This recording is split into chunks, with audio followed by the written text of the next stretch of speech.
네, 청취자 여러분은 지난 한 주도 잘 지내셨습니까? 천국 비밀을 풀어드리는 돌직구 방송, 황 목사의 비밀의 대 시간입니다. 돌직구 방송? 예.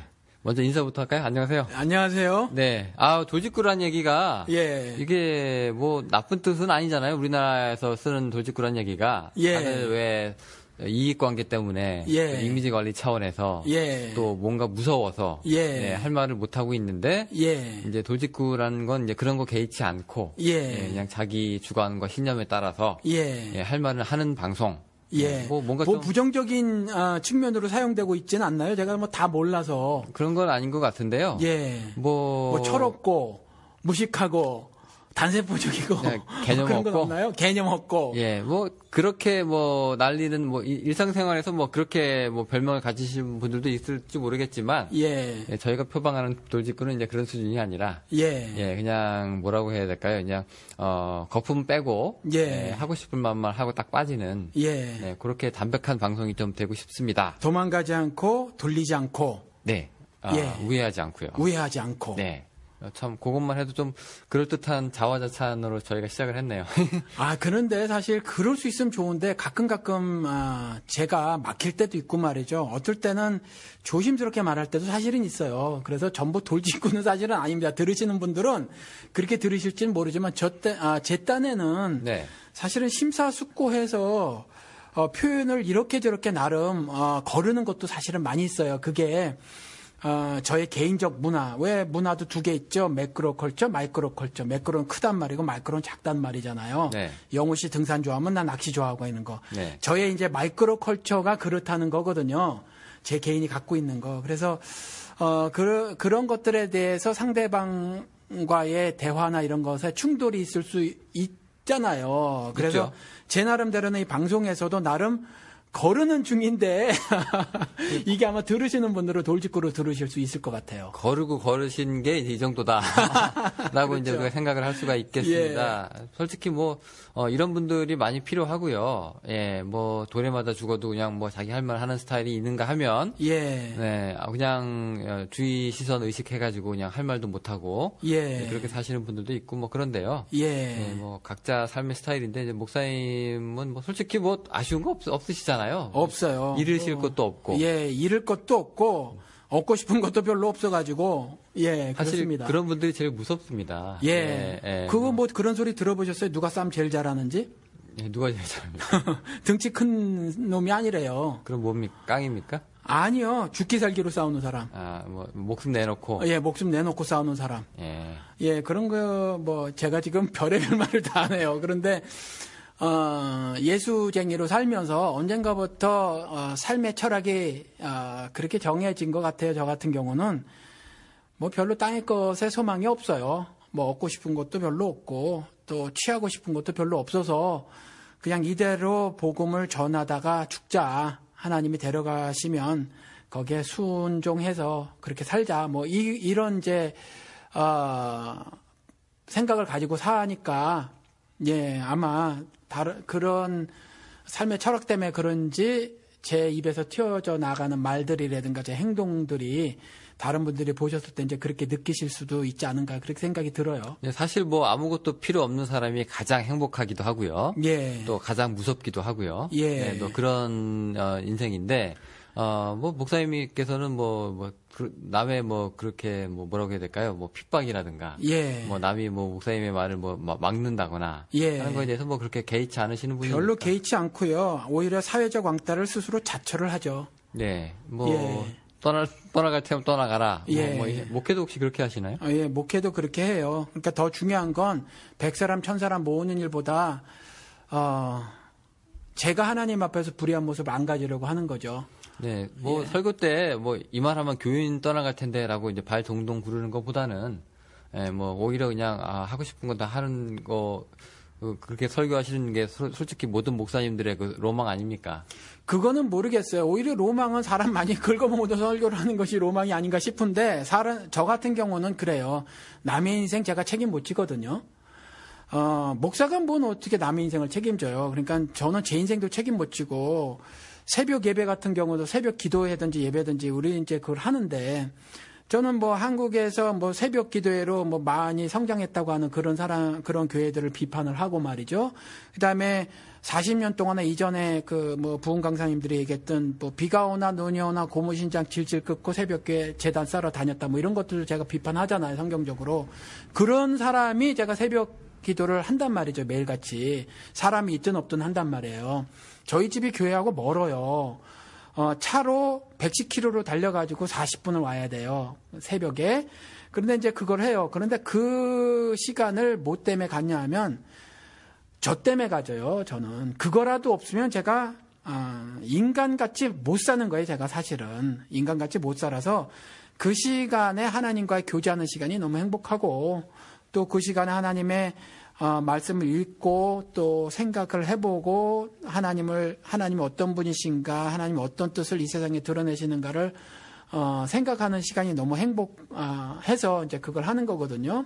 네, 저희가 돌직구 얘기하다가 이제 목회 철학이 나오기 시작했습니다. 예, 그러니까 이제 뭐 저 같은 경우는 그렇게 하다 보니까 저 때문에 이제 그런 삶을 사는 거고, 그래서 저 하나라도 잘 지키자. 예, 저 하나라도 잘 지키고 인생 살자. 그렇기 때문에 오히려 남의 눈치 같은 걸 본다거나 그런 것보다 아예 예수님처럼 사회적 왕따를 스스로 자처해서 살자. 그렇게 살죠. 그러다 보니까 아무래도 기존에 제가 개인적으로 봤을 때 성경적으로 봤을 때 오류라는 부분에 대해서 저는 조심스러운 태도를 취하기보다는 오히려 지금 말씀하신 그 돌직구의 삶을 사는 거죠. 네, 저희가 또 돌직구로 저희가 자화자찬을 이렇게 시작을 해봤습니다. 이해를 좀 해주시기 바랍니다. 네, 사실 그 매력 때문에 뭐 들으시는 분들이 있으면 더욱더 반갑고요.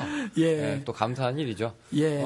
저희가 오늘 이제 이 얘기를 한번 해볼까 하는데, 그 혹시 돌싱이라고 이런 단어 들어보셨어요, 목사님? 들어봤죠, 돌아온 싱글. 예, 잘 아시네요. 예. 요거 이제 이혼하고 관련된 말이잖아요. 예, 예. 네, 그 한국은 벌써 아시아에서 이혼율 1위라고 합니다. 통계청 뭐 47.3% 찍었네요. 예. 네, 한국 지금 이혼이 보니까 여기서도 미국에서도 그 이혼하신 분들 꽤 많아요, 그죠? 그렇죠. 제가 네. 놀랐는데 제가 그 성이 황이잖아요, 황씨. 네. 그런데 많지 않거든요.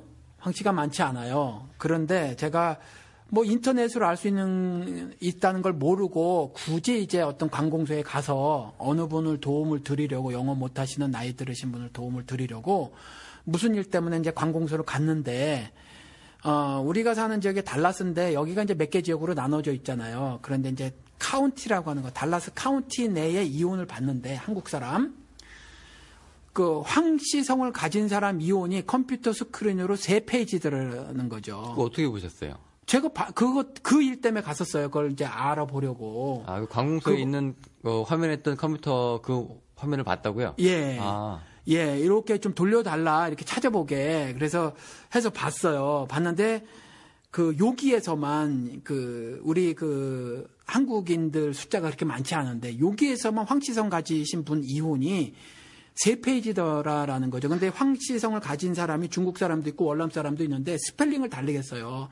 한국 사람은 HWANG로 쓰고 베트남 사람은 HOANG로 쓰거든요. 그래서 그것만 봐도 한국 사람인지 월남 사람인지 알아요.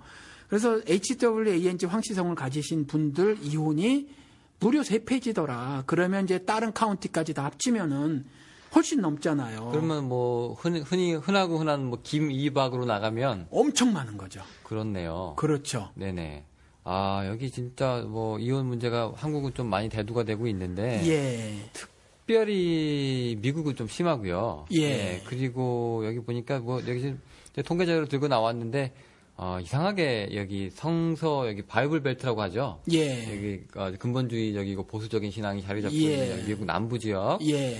여기 지역 사람들이 더 그 이혼율이 좀 높다. 예. 이런 게 나오고 신앙하고 상관이 없다는 얘기인가요? 이 이혼 문제가 오히려 북동부 지역 좀 자유주의적이고 좀 진보적이라고 하는 예. 그런 데보다 이혼율이 더 심하다. 그래서 이거 남부 가정들이 이제 신앙을 실천하지 않는다. 이렇게까지 지금 얘기가 나오고 있거든요. 예. 이게 다 문제가 좀 되고 있는데 이게 과연 이 신앙하고 이게 어떻게 이어질 수 있을까? 좀 궁금하기도 하네요. 근데 이혼에 대한 인식이 좀 변화하고 있는 것 같아요. 옛날에는 좀 뭐라고 해야 될까요? 함부로 얘기 못했잖아요. 예. 나 이혼했다고 얘기하면 사회적으로도 좀 문제가 있는 사람이다 얘기도 하고요. 기독교인들도 교회를 잘 다니다가 이혼하면 교회 출석을 하질 않는 경우가 많이 있었죠, 이전에. 예, 뭐 특별히 이제 여성분 같은 경우. 손가락질 받으니까. 예, 그리고 자꾸 남의 입전에 오르내리는 것도 싫고 이것저것도 싫고 그러니까 그냥 교회를 안 나갔죠. 예, 아예 그냥 창피하기도 하고 예, 잘못한 게 없어도 예. 오히려 그 여자분이 피해자였을지라도 안 나갔어요. 예, 다니다가도 안 나갔죠. 제 이혼한 여자야. 예, 이거 무섭죠. 예, 교회 이런 것들. 그리고 못돼 먹은 남자 같은 경우가 네.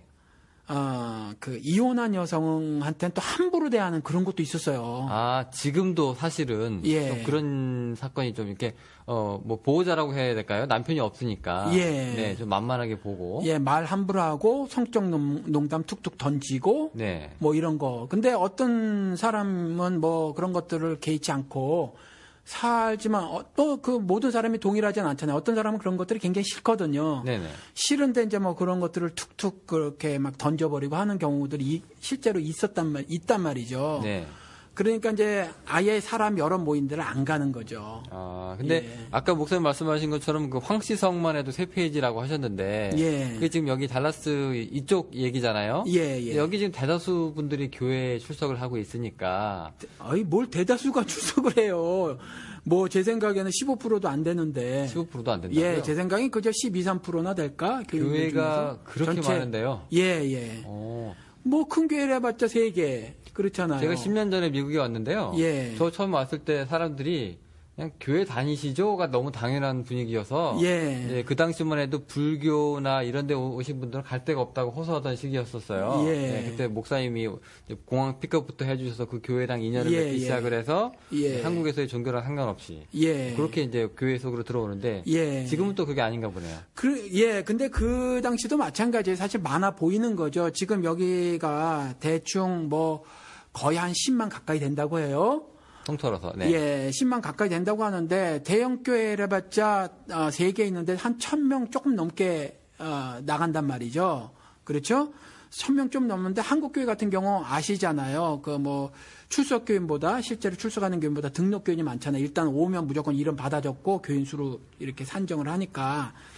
근데 아무튼 이제 그 정도고 뭐 교회에 전체 교회의 절반 이상이 50명이 안 되는 교회라고 그래요. 그러면 그 다 합쳐봐야 얼마 되겠나. 15,000명 안 된다는 거죠. 네. 이게 예. 그 크리스찬들도 이제 이혼을 많이 하는 추세라고 아까 제가 말씀을 드렸는데 예. 이런 얘기도 있어요. 그 이민교회는 예. 뭐 이혼 천국이다. 예. 뭐 그래요? 이런 저는 이제 어디서 들었냐면 어떤 아는 목사님이 이 얘기를 했는데 예. 한국에서 오신 분인데 이제 무슨 얘기를 듣고 오셨냐면 미국에서는 이제 아무래도 본국이랑 떨어져 있으니까 여기서 말하는 본국은 한국입니다. 이제 떨어져 있으니까 여기서 이제 지 마음대로 산다. 뭐 이런 말씀까지 하시더라고요. 그래서 여기서 사람들이 이혼도 많이 하고 뭐 바람도 잘 피고 뭐 어떻고 뭐 이런 얘기를 하는데 예. 네, 그런 이제 오명도 좀 있다고 하네요. 근데 솔직히 교회에서는 이제 이런 얘기 대놓고 하기가 좀 쉽지 않잖아요. 예, 네, 그렇죠. 예, 쉬쉬하고 또 개인 프라이버시라고 생각해가지고 이제 교회에서 쿨하게 예. 그냥 받아들이기도 하고요. 예, 일단 여기는 바람 피는 것이 도덕적으로 문제지 법적으로 하나도 문제가 되지 않고 그렇습니다. 어떤 경우는 도덕적으로도 문제시하지 않는 어떤 분위기가 조금 있어요. 네, 오히려 이제 이혼하고 나서 이제 혼자 있는 걸 되게 쿨하게 여기는. 예. 네, 그리고 전 남편하고도 잘 지내고 있는 이런 걸 보여주면서. 예. 네, 헐리우드 스타들도 그런 사람 있잖아요. 뭐 브루스 예. 윌리스나. 예. 네, 이런 사람들 이제 그런데요. 예. 네, 오히려 이제 교회 내에서는 옛날에 시선 견디지 못하고 오히려 교회 밖으로 이제 발길 돌리는 분들도 계셨고. 예. 네, 그렇게 요즘은 어떤지 모르겠어요. 자, 그런데 그 이혼이요. 자, 이게 우리가 이제 신앙적인 서약으로 봐야 되는지, 예. 사회적인 약속으로 봐야 되는지, 한국이랑 좀 차이가 있는 결혼이요? 결혼? 아, 결혼이요. 예, 예. 네. 이혼 얘기를 했나요? 자, 한국이요. 예. 좀 미국이랑 법이 다른 게 제가 알기로는 이렇거든요. 한국은 배우자 양쪽이 다 예. 동의하에서 합의하에 이혼이 가능하고요. 예. 예. 근데 미국은 둘 중에 하나만 예. 법원에 가서 나 이혼하려입니다라고 서류만 내도 접수가 되는 걸로 알고 있어요. 제가 지금 올바르게 이해하고 있는지 모르겠는데 제가 변호사 사무실에서 들은 얘기라서 아마 맞을 겁니다. 예, 그만큼 이제 미국은 이제 이혼 절차가 쉽고 예. 간단하고 한국은 왜 이혼하려면 왜 사주간에 뭐 조정 절차도 거쳐야 되고 좀 그런 게 있잖아요. 이혼 막기 위해서. 한국에서 이혼을 안 해봐가지고 모르겠는데, 오히려, 여기가 이혼이 더 불편해요. 더 불편합니까? 예, 왜냐하면. 서류상으로 해요? 아니면은 뭐 절차상으로 해요? 예를 들어서 재산 문제 때문에 그래요. 재산. 예, 여기는 재산 문제 때문에 복잡하게 변호사들이 만들어 가요. 그러니까 집 같은 경우에는 이제 공동명의라서. 예. 한국은 이제 예를 들어서 결혼 후에 이제 모아진 축적된 이제 부면은 같이 이제 나누는 게 원칙인데. 예. 결혼 전에 여자 재산이었으면 남자가 못 건드리는 거거든요. 예. 미국은 좀 다른가 보죠? 여기도, 그러니까 한국의 그 법이 전 미국의 법을 가져갔다고 보는데, 제가 이 부분에 대해서는 조금 알아요. 왜냐하면 어떤 한 분의 이혼, 과정을. 도와주셨나요? 예, 제가 좀 개입을 하게 됐었어요. 통역하는 문제 때문에. 네. 예, 그래서 그 전체 과정을 봤는데 굉장히 복잡하고 까다롭게 진행이 돼요. 사실 별 문제 아닌 건데, 변호사들의 수임료를 높이고 뭐 이렇게 하느냐고. 그리고 여기는 똑같은 경우도 케이스마다 다 다르게 적용들을 하고 그러잖아요. 그러다 보니까 뭐 그까지 별거 아닌데 서류가 박스예요, 한 박스. 그러니까 재산 분쟁이 없어도 그래요? 재산 분쟁이 없으면 간단하죠. 그냥 개인이 네. 이렇게 뭐 할 수 있어요. 그런데, 합의 없이는 아니에요. 그래서 그 서류에, 그러니까 여기서는 이제 파일링이라고 하죠. 이혼도 파일을 해야 돼요. 어디다가. 파일링을 해야 되는데 거기에, 양쪽에 다 사인이 필요해요. 그래서 합의가 반드시 필요하죠. 한 사람이 일방적으로 할 수는 없어요. 다만, 어디 나가고 없어요. 그래서 한 6개월 동안 안 들어왔어요, 집에. 그러면 실질적으로 이혼한 거로 쳐서 한쪽이 이혼 재판을 신청할 수 있고, 그거에 따라서 판사가 이혼을 법적으로 성립을 시켜줄 수가 있어요. 그것도 그 이제 경우는 실제 이혼이라. 별거로 인정을 해줘서. 예. 그러면 이제 이혼 전에 이제 별거가 이제 있으면. 예. 일단 이제 그걸로 가지고도 이제 이혼 사유가 되는 거네요? 예, 그렇죠. 네, 알겠습니다. 근데 그 성경 보면은요. 예. 우리가 이렇게 미국이나 한국이나 지금 이제 마음 먹으면 이제 할 수 있는 게 이혼인데. 예. 성경은 좀 그렇지 않잖아요. 지금 보니까 신명기 보면은 왜 배우자의 그 외도 말고는 이혼 금지가 돼 있고요. 예. 이혼하지 않도록 하고. 예. 또 우리가 또 우리 결혼식 때 잘 쓰는 마태복음에 예. 뭐 하나님이 짝지어 주신 것을 사람이 나누지 못한다는 얘기도 있고요. 예. 또 말라기서 보면은 예. 나는 뭐 이혼하는 것하고 예. 뭐 학대를 가리는 자를 미워하노라. 예. 이렇게 또 이혼에 대해서 이제 땅 이렇게 도장을 이렇게 찍어 놓으셨단 말이죠. 예. 이혼이 불가능한 건 아닙니다. 구약에서도 그죠? 예. 모세가 이혼 증서 써줬으니까. 예. 네. 근데 이제 이걸 이제 그럼 이제 결혼을 우리가 이제 사회적인 약속이냐 신앙적인 서약이냐를 봐야 될 텐데요. 예. 그냥 사회적인 당사자끼리의 약속이라고 생각하면 뭐 깰 수가 있는 거예요. 계약처럼. 예. 근데 이게 신앙적인 서약이라고 생각을 하면 결혼 깨는 거 이혼이 굉장히 큰 죄가 되는 거잖아요. 예. 이거 성경에서 볼 때는 어떤가요? 이게 사회적 약속까지 뭐 제한이 되는 건가요? 아니면 신앙적인 서약까지 연결이 되는 건가요? 지금 신앙적 서약이라고 말씀을 하셨는데 더 나가나요? 명령으로?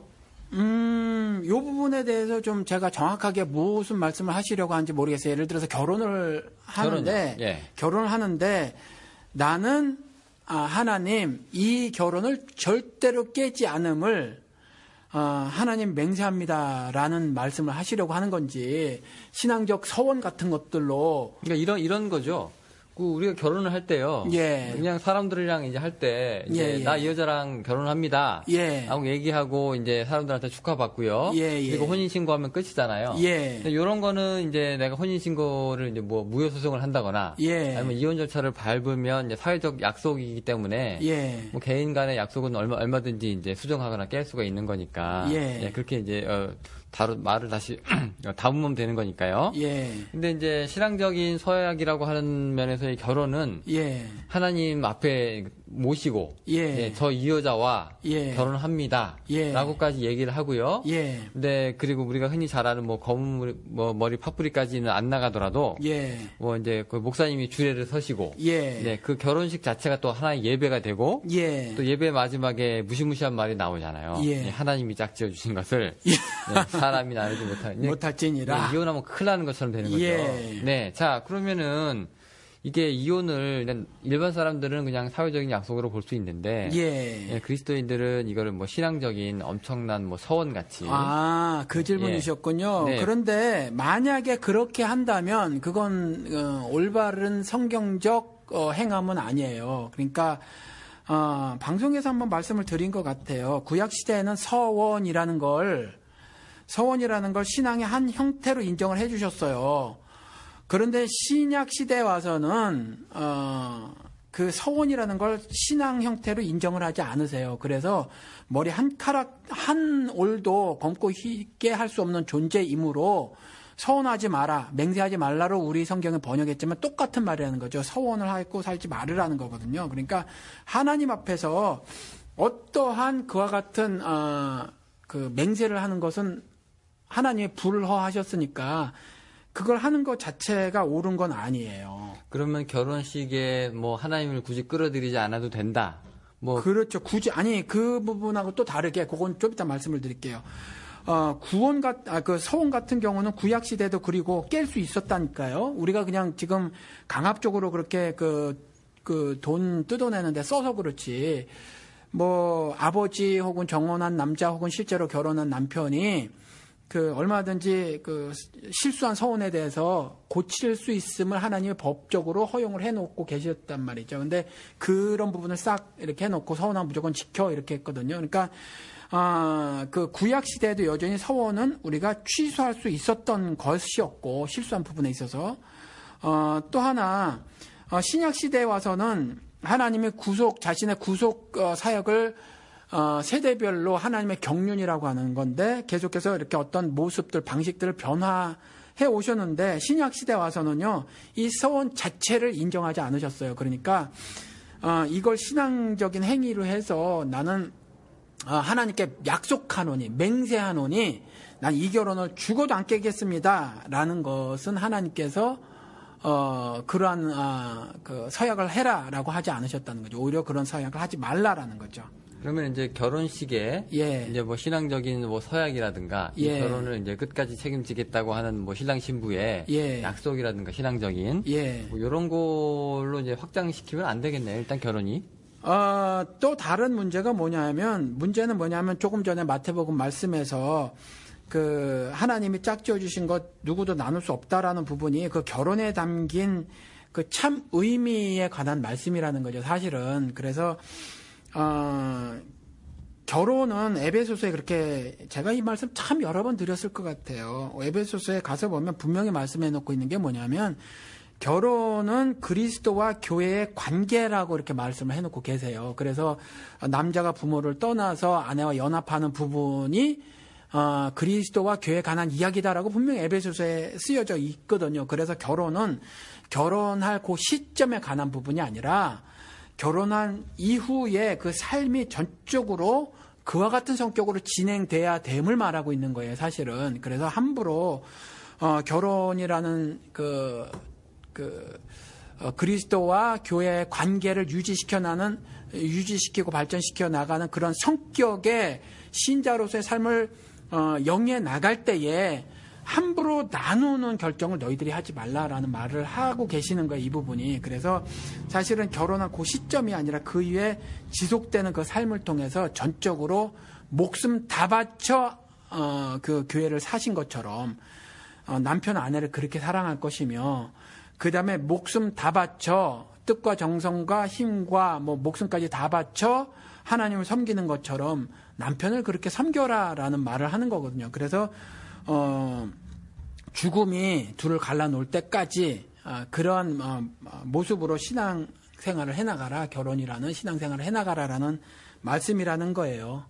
자, 그러면은 이제 목사님의 입장은 자, 누가 이제 와가지고 교인이 상담을 우리 부부관계가 안 좋아서 서로를 위해서 너무나 사랑하기에 우리 이제 갈라서기로 했습니다. 라고 얘기하면 이제 목사님 입장에서는 그 반대하실 건가요? 아니면은 뭐 그래 뭐 너희들 행복을 위해서라면 하고 이제 그대로 이제 놓아주실 것인가요? 단순히 행복 찾기라면 사실은 이혼한 사람들의 변이 그래요. 대부분 행복을 찾기보다는 지금 현재 상태에서 좀 벗어나고 싶다. 사실은 새로운 삶을 모색해 보겠다라는 건 그냥 그냥 하는 말이고요. 실제로는 지금 삶이 괴롭다라는 거거든요. 유행가 가사에서도 뭐 애들, 제가 지금 딸이 셋이니까 한국 유행가를 듣는데 뭐 사랑해서 떠난다는 말을 뭐 하지 말라 뭐 이런 노래 가사가 있더라고요. 그러니까 사랑해서 놓아준다. 이건 사실 좀 그래요. 그래서 그런 경우는 좀 아닌 것 같고, 지금 괴롭다라는 거거든요. 지금 내가 이 남자 혹은 이 여자와 함께 지내는 것이 너무너무 괴롭다. 도대체 갈라서지 않으면 난 정말 지금 삶이 괴로워서 견딜 수가 없다. 그래서 이혼하고 싶다라는 거에 대부분 사실은.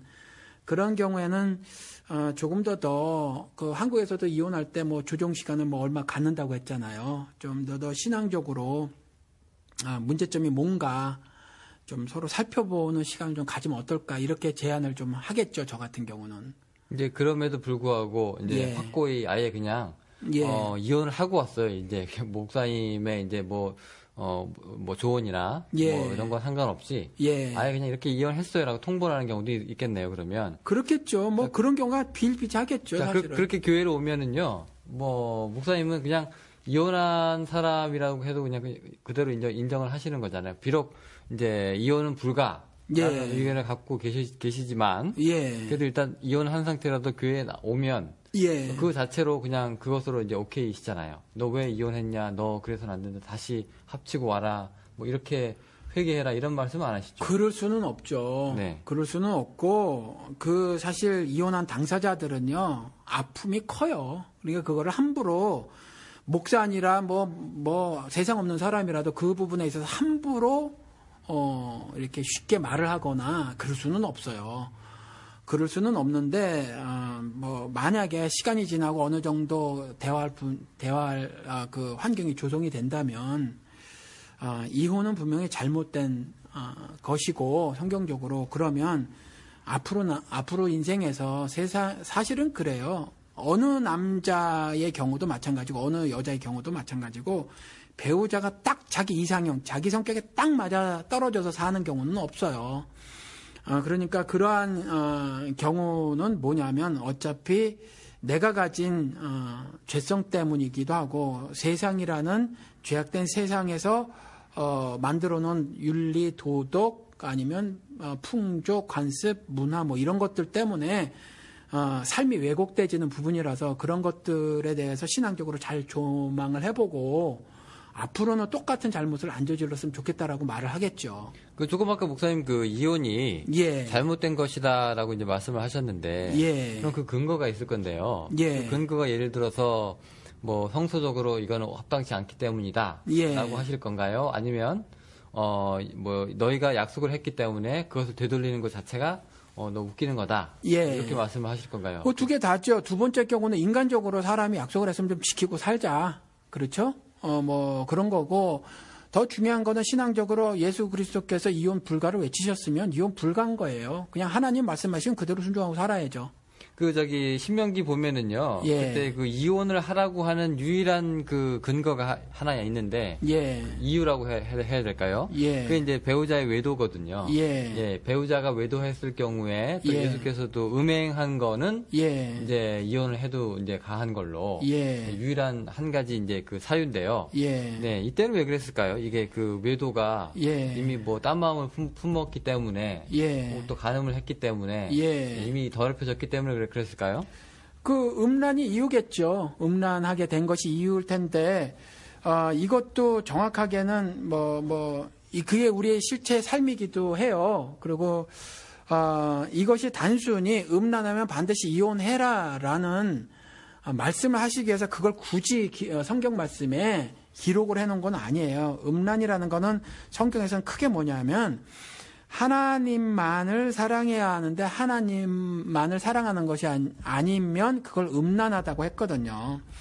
그러니까 하나님 말고 다른 것이 내게 있게 할지 말아야 하는 것이 우리의 삶이에요. 돈도 안 되죠. 겸해서 섬길 수 없어요.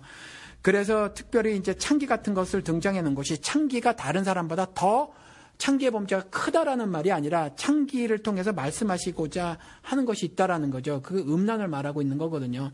그러니까 이제 물론 이것을 구체적으로 구약 시대에 이와 같은 계명을 주심으로 그 뜻을 알기를 소원을 하셨겠죠. 하나님께서 그냥 다 그림자로 담아놓은 것이니까. 그런데 그때도 여전히 이런 외도 부분에 대해서 아무튼 그 잘못된 것임을 말씀하시고자 했던 거지. 외도 그 말씀의 그 메시지가 뭐냐면 그와 같이 음란함이 잘못됐다라는 것이 그 말씀의 메시지인 거지. 음란하면 이혼해라가 메시지가 아니라는 거지. 흡사 이거와 같아요. 형제를 시험에 빠지게 하면 연자맷돌을 목에 걸고 가서 빠져 죽어라 이거 있잖아요. 그럼 빠져 죽어라가 메시지가 아니에요. 시험에 들지 않게 해라가 메시지고, 또 실제로 미국에서 발생한 일인데 뭐 손이 잘못하면 손목 끊어내는 거 있잖아요. 눈이 그 음란한 짓을 저질렀으면 차라리 그거 빼버리고 천국에 들어가는 것이 낫다 이렇게 말씀하시면, 눈 빼버리거나 손목 잘라내는 것이 메시지가 아니라 그와 같은 불의를 저지르지 말라가 메시지인 건데, 그걸 문자적으로 이해한 어떤 사람이 진짜 미국에서 자기 손을 잘라버린 사람이 있었단 말이죠. 그러니까 그와 같이 이때에 이것도 모세가 율법 증서를 써줘서 이혼을 허락했던 것도 분명히 예수 그리스도 말씀하신 것은 뭐냐면 이유가 너희 마음이 완악했기 때문에라고 말을 해놓고 있거든요. 그러니까 그래서지 이혼을 합법화하신 것이 아니에요. 그래서 이 음란한 연고 때문도 메시지는 뭐냐면 음란한 범죄를 음란하게 살지 말으라는 거예요. 신앙적으로, 그다음에 실제 삶에서 음란하게 살지 말라라는 거지, 이혼에 관한 사실은 그 하나님의 법령은 아니었다라는 거죠. 사실 그 우리나라 옛날 그 조선 시대에도요. 예. 그 되게 보수적이어서 칠거지약이라고 해가지고 예. 부녀자가 이제 저질러서는 안 되는 뭐 그런 것들이 있는데, 예. 이제 그 중에서 하나가 이제 질투도 있고요. 예. 그러니까 뭐 두 번째 와이프를 이제 막 드렸을 때 예. 질투하지 말라. 예. 이런 것도 여자의 질투도 실거지약에 들어가기도 하고요. 예. 지금 비슷한 경우로 지금 이스라엘 같은 경우에 그 당시에 제가 알기로 예. 이 당시에 여성의 인권도 좀 많이 문제가 됐긴 했지만 예. 그 당시 사람들이 얼마나 이혼을 밥 먹듯이 했냐면 이혼을 해도 된다는 법을 자기들끼리 막 만들어냈다 그러죠. 그래가지고 예. 그 중에 하나가 주방에서 부엌에서 일하고 있는 와이프의 뒷모습이 예뻐 보이지 않아도 이혼 사유가 된다. 이런 법도 예. 법령도 실제로 있었다고 해요. 그러니까 예. 우리 와이프 지금 뒷모습이 전혀 예쁘지 않아요.라고 예. 얘기해서 한마디만 하면은 예. 그래 너 이혼해.라고 하는 그렇게 너무 쉽게 되는 건데 이제 예수께서는 거기에 대해서 정면으로 예. 반박을 하신 거죠. 그렇죠. 그래서 음욕을 품기만 해도 사실은 사건이 되질 않았어요. 사실 사건이 돼야 죄인데 음욕을 품기만 해도 그걸 이제 죄로 이렇게 판정을 하신단 말이죠. 그렇죠. 그 음욕품은 그러니까 아주 굉장히 높은 수준의 도덕성을 요구를 하시는 거예요. 그래서 그 이혼에 관한 말씀도 사실은 그 불법적인 행동, 하나님이 보시기에 그 퓨리티라고 하는 거, 깨끗한 삶을 살기를 요구하시는 것에 그 분명한 말씀을 하고 계시는데, 여러 가지 것들로 인해서 성경엔 이렇고 저러네요 뭐 하면서 이혼을 성경 말씀을 근거로 해서 막 합법화시키는 어떤 말씀들을 전하시는 분들이 계신데, 성경 전체 메시지는 절대로 그렇지 않다라는 거죠. 그런데 그 이혼이라는 게 예. 물론 그 예전에 구약이나 이제 예수께서 말씀한 것처럼 이제 음행을 연고로 한 거는 이혼이 가한 거다 하고 유일하게 이제 말씀을 주신 적이 있는데, 성경에서. 예. 근데 오늘날에서는 음행 말고도요. 예. 뭐 남편의 폭력이라든가, 예. 뭐 와이프의 도박이라든가, 예. 그다음에 뭐 아이를 뭐 방치한다거나, 예. 뭐 여러 가지 사건들이 많이 있어요. 예, 그렇죠. 네, 그래서 이제 배우자 외도뿐만 아니라 정말로 가정을 위태하게 만들 만한 충분한 사건들이 많은데, 예. 그런 수많은 환경 속에서도 이혼은 해서는 안 될까요? 저는 매 그 개별적인 사건을 다 말씀을 드릴 수는 없어요. 그런데 예를 들어서 배우자의 그 어마어마한 폭력 같은 거 있잖아요. 그건 그럴 때 갈라지는 건 이혼이 아니에요. 사실 그건 폭력을 피하는 거죠. 살려고 나오는 거죠? 그렇죠. 그건 생존에 관한 부분이에요. 그건 그건 이혼이 아니죠. 그러면은 그거는 이제 가장 최악의 상황으로 저희가 상정을 했던 거고요. 예. 와이프 도박이라고 한번 봐요. 그러면 예. 와이프가 너무 도박을 해서 가정일에 소홀하고 예. 또 와이프가 너무 그 도박 때문에 이제 돈을 많이 쓰고 예. 예. 그리고 뭐 애들도 뭐 제대로 돌보지 않거나 예. 뭐 남편과의 관계도 원만치 않다. 예.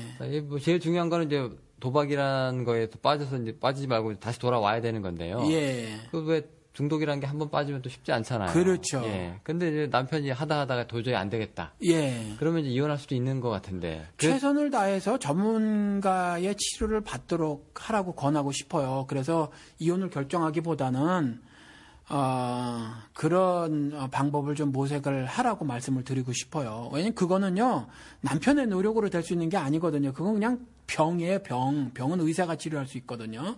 그래서 기도로 되는 것도 아니고, 남편의 어떤 그 사정으로 되는 것도 아니에요. 남편이 뭐 애를 써서 뭐 어떻게 된다고 질병이 낫는 게 아니거든요. 그건 전문가의, 우리가 흔히 특별히 한국 사회에서는 그런 부분이 있거든요.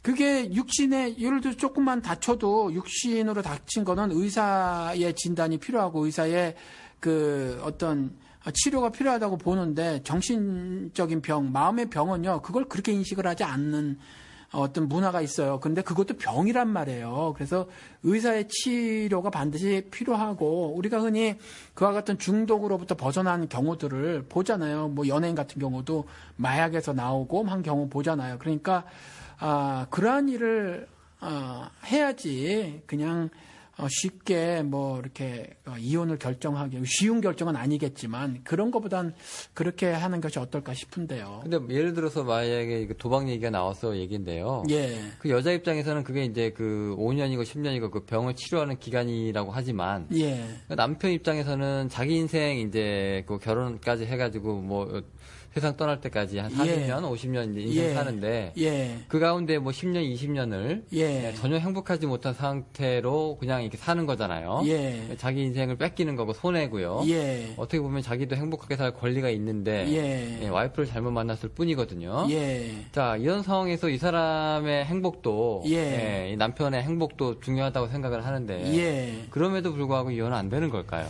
그게 이제 인본주의적 사고거든요. 이 땅에서 얼만큼 내가 행복하게 살 거냐. 그러니까 성경은 뭐 우리 조윤기 씨가 뭐 그 행복으로의 초대 갖고 여러 가지 상품, 종교 상품 갖고 히트를 쳤지만 행복으로의 초대도 있거든요. 이 달라스도 짝퉁 행복으로의 초대 가지고 대박 터뜨린 젊은 목사가 있잖아요.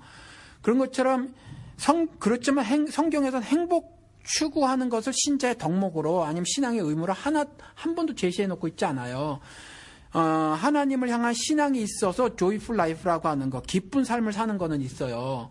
그렇지만 뭐 그렇진 않거든요. 그러면 신자는 뭐 가지고 기쁨을 누릴 수 있냐 하면 바울과 같은 경우 정말 상황이 정말 죽음에 다다를 수 있는 상황 속에서도 하나님을 찬미했잖아요. 그와 같이 내가 그리스도가 죽음으로 교회를 산 것처럼요.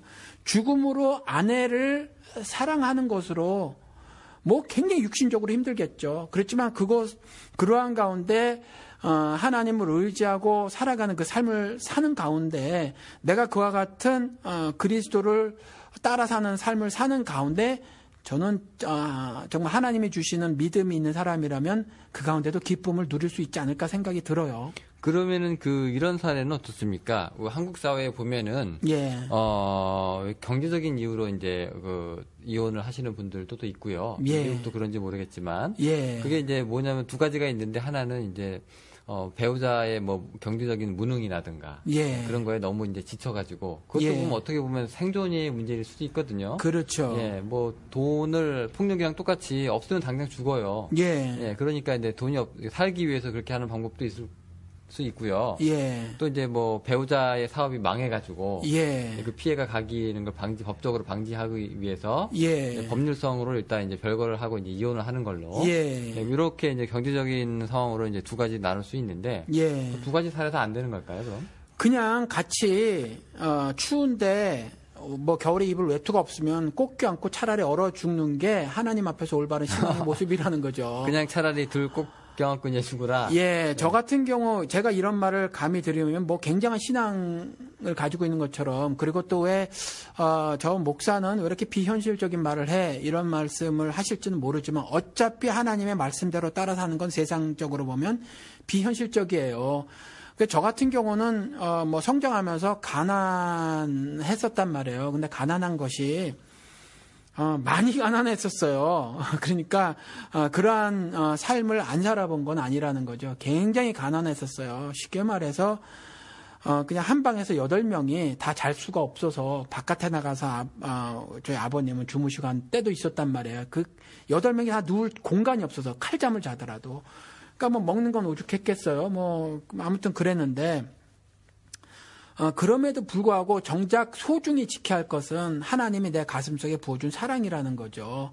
그것을 버려가면서 뭐 도무지 세상에서 살 수 없어야 하는 것보다 차라리 죽어서 사는 게 낫다는 거죠. 살기를 애써서 내 육신의 안위를 돌보고 인간적으로 생각해 봤을 때 그래서 이렇게 저렇게 내가 살아가지 않겠는가 라고 했었을 경우 하나님께서 남자가 부모를 떠나 여자 연합하는 결혼 부분에 있어서 담아준 그 의미 에베소서 5장에 나온 그리스도가 목숨으로 교회를 산 부분 그리고 교회가 목숨 바쳐 그리스도를 섬기는 부분에 관한 그 절대절명의 원리를 내가 깨는 거거든요. 그건 그냥 불신앙이에요. 그래서 저는 이런 말씀을 하니까 우리 교회는 사람이 별로 안 오기도 하고 하는데 오늘 하루 사는 것에서 내가 주님을 신앙함으로 좀 뭐 기쁨이 발생되고 있는가 내 삶에 그런 것들을 시험을 믿음으로 해보라고 분명히 말씀을 해놓고 있으니까 그런 것들을 한번 점검해 보셔라. 그러면 바울과 같은 고백을 나도 하면서 살 수 있다라는 거죠. 근데 우리가 그 결혼이라고 하는 것이요. 예. 이 두 사람이 이제 서로를 좋아하고. 예. 근데 거기에서 이제 끼어드는 게 뭐 중독이기도 하고. 예. 그다음에 뭐 경제적인 이유이기도 하고 뭐 여러 가지 사건이 있는 건데요. 예. 아예 이 두 사람이 애초부터. 예. 결혼을 하긴 했지만. 예. 뭐 애초부터 뭐 서로 이제 마음이 떠나 있어요. 예. 한 지붕 안에서 살긴 하지만 뭐. 예. 뭐 각방을 쓴다거나. 예. 뭐 여러 가지 뭐 부부답지 않은 뭐 그런 거 있잖아요. 예. 자, 그럼에도 불구하고 차라리 이 두 사람은 그냥 다른 배우자를 만나서 예. 두 가정의 행복한 가정이 될 수 있는 잠재력이 있는데 예. 그럼에도 불구하고 마음 떠난 사람끼리 다시 어떻게든 해보려고 끝까지 남아 있는 거야 그 하나님의 뜻일까요? 전 이렇게 말씀을 드릴게요. 이혼하신 분들 제가 뭐 사례 조사는 한 건 아닌데 어떻게 저는 뭐 저한테 그런 부탁들이나 신앙 상담을 해오시는 분들이 있어서 부부간의 위기를 맞았거나 실제로 이혼한 분들하고 제가 대화를 좀 나눠봤는데 이혼하신 경우는 여자분 같은 경우 남자 이제 지긋지긋해 이래요. 그러니까 이혼이라는 걸 할 때는요. 내가 이제 새로운 삶을 살아야지는 그 나중 이야기예요. 나중에 이제 혼자 살다 보니까 너무 힘들거나 아니면 외롭거나 아니면 그 밖에 여러 가지 이유가 있겠죠. 그래서 이제 그 다음 이야기고 이혼할 당시는요. 난 이제 새 남자 만나서 새로운 삶을 뭐 이렇게 살아봐야지 하는 케이스는 뭐 없지는 않겠지만 그렇지 않다는 거죠. 그래서 실질적으로는 조금 아까 말씀드린 대로 많은 경우가 지금 삶을 지금처럼 안 살고 싶다예요. 뭐 내가 새로운 어떤 삶을 꿈을 꾸고 그려서 이혼을 하려고 하는 것보다는 지금처럼 안 살고 싶다. 지긋지긋해. 더는 못 살겠다. 이것 때문에 이혼을 하는 건데 그런 부분은 제가 한번 영화를 한번 보셔라 추천을 한번 해드리고 싶어요. 영화에서 이게 한국 말로 번역이 돼서 한국에서 상영이 되는지는 모르지만 스토리 오브 어스라는 영화가 있어요. 미국에서는 히트친 영화는 아닌데 여기에서 어떤 상징적인 장면이 나옵니다. 뭐냐면 큰 침대 2개가 이렇게 나오는데 위에서 앵글을 잡았어요. 감독이 위에서 앵글을 잡아가지고 침대 2개가 놓여져 있는데 예를 들어서 이제 오른쪽 침대 한쪽 끝에 왼쪽 끝에는 이제 남편이 누워 있고요. 왼쪽 침대 또 이 오른편에는 한쪽 끝에는 이제 아내가 누워 있어요. 그리고 남편 곁으로는 남편의 부모가 2분이 누워 계시고 아내 옆에는 아내 부모 2분이 누워 있어요. 근데 이제 가족끼리 침대에 서로 이제 나눠서 이제 누워져 있는 거죠. 그런데 이 영화 처음에는 어떻게 진행이 되냐면 그냥 결혼 전에 두 남녀가 만나게 되고 사랑을 하게 되고 그리고 결혼을 합니다. 그리고 또 결혼을 한 이후에도 경제적으로도 그렇게 나쁘지 않아서 그냥 잘 살고 아기를 또 둘씩이나 낳아서 잘 키우고 잘 살아요. 그런데 너무나 사소한 문제 갖고 다툼을 벌이기 시작을 해요. 그러다 보니까 영어에서는 미국 사람들은 보통 F워드라고 하는 그걸 막 쓰기 시작을 하는 거죠. 막 이제 저주의 말을 서로 퍼붓고 막 쌍욕들을 하고 이제 막 다투고 싸우고 그러는 거예요. 그런데 이 상징적인 장면에서 어떤 말이 오가냐면 별거 아닌 문제 가지고 남편이 아내에게 뭐라고 말을 해요. 그런데 그 말을 이제 아내 부모가 들었잖아요. 그러니까 그 듣고 나서 아내 부모가 아내에게 얘기를 하는 거죠. 부인에게. 그러니까 그 말을 듣고 아내가 또 자기 부모가 말한 대로 남편에게 얘기를 해요. 그러니까 그 말을 남편 부모가 또 들으니까 남편 부모는 그 말을 듣고 또 그거에 대한 답을 남편에게 말을 해주죠. 그리고 남편이 아내에게 또 말을 하는 거예요. 왔다 갔다 말을 하는데 남편이 아내에게 말하고 아내가 남편에게 말을 하는 거지만 실질적으로 각각 부모들이 말을 하고 있다는 거죠.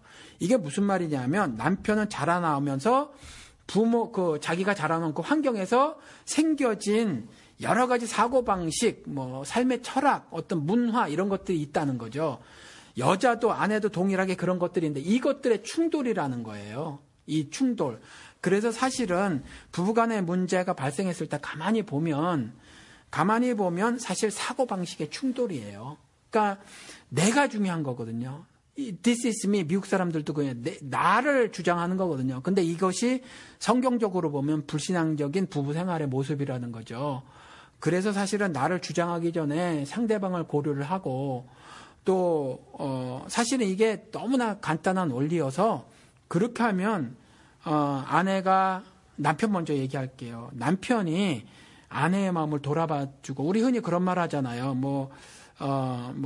뒤에서 백허그 한번 해주고 아내가 얼마나 수고하고 있는지를 말해주면 그곳으로 다 녹는다 이런 말도 하고 사실은 그런 것처럼 사실은 서로 간에 이러한 내가 배려를 하지 못한 부분이 있는가를 좀 생각을 해보고 하면 사실은 많은 부분에 있어서는 사실 치유가 가능하다. 이혼까지 안 갈 수 있지 않은가라는 생각이 들어요, 사실은. 지금 제가 카테고리 중에서요. 예. 이제 마음이 이미 떠난 부분은 어떡합니까에 해당하는 이제 답변을 이렇게 해주셨는데. 예. 솔직히 우리가 신명기에서나 예수께서 얘기하는 외도. 예. 이런 거는 마음이 떠났기 때문에. 예. 외도가 있을 수 있는 거잖아요. 예를 들어서 남편이 다른 여자가 더 좋아서 다른 여자와 같이 밤을 보내고 그런 것들이 이제 간음에 해당되고 외도에 해당되는 그런 거잖아요. 근데 성경에서는 이제 외도를 이혼 금지라고 했을 정도로 얘기를 하면 결국 마음이 떠나는 것 자체도 이미 늦어버린 거 아닌가. 이게 외도 직전까지 간 거기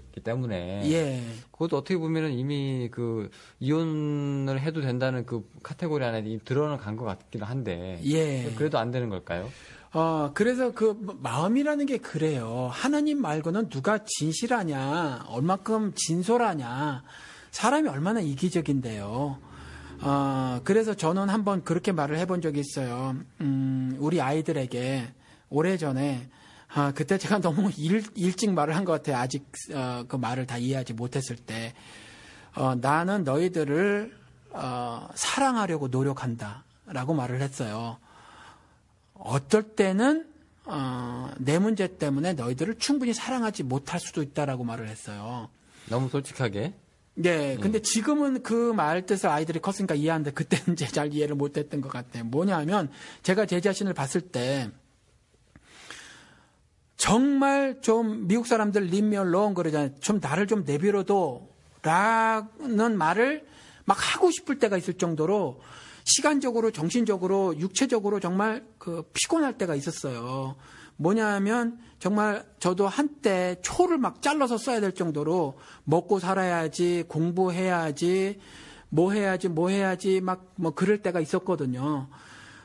그럴 때 정말 우리 아이들이 같이 놀기를 원했을 때 같이 놀지만 아내한테 눈짓을 찡긋찡긋하고 저는 슬쩍 사라져버릴 때가 있었거든요. 내일 당장 숙제도 해내야 되고 뭐도 해야 되고 전 신학교를 늦게 갔으니까. 그 다음 먹고 살아야 되니까 파타임으로 공부해서 오랫동안 했단 말이죠.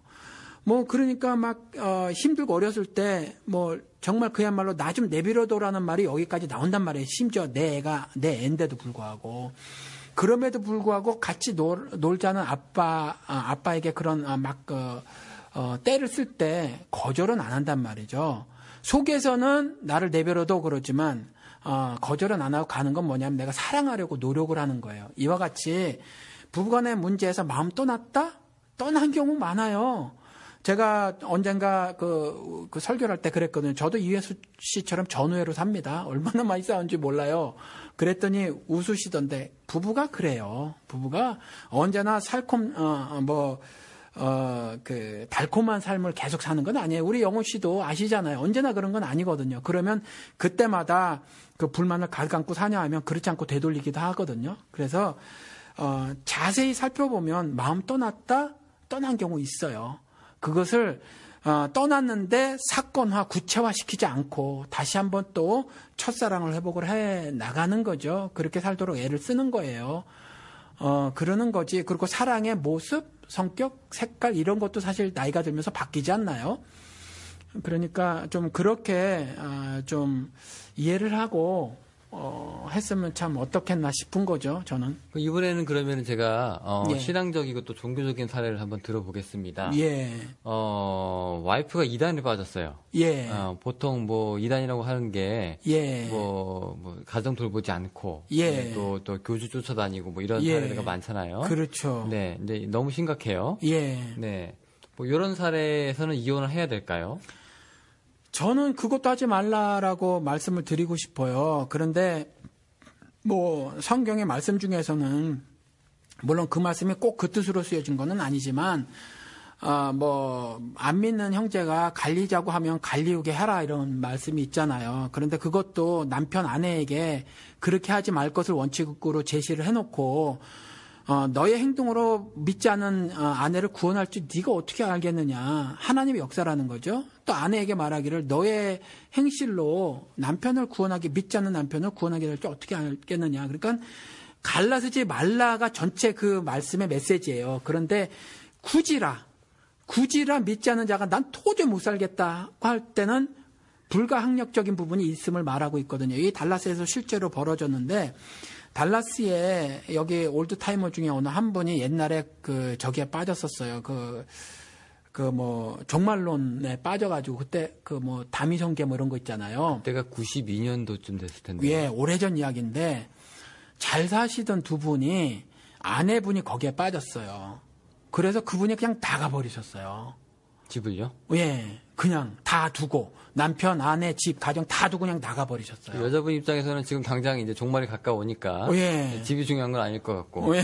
네. 그러니까 이런 할 수 없음이 그 성경 말씀이거든요. 근데 예를 들어서 이제 그 배우자가 그런 상태에 있었을 때 내 쪽에서는 저렇게 이단에 빠졌으니까 난 갈라설레는 하지 말고 그 앞전에 나온 말대로 나를 통해서 저가 구원을 얻을지 모르잖아요. 그러니까 끝까지 포기는 하지 말아야 된다.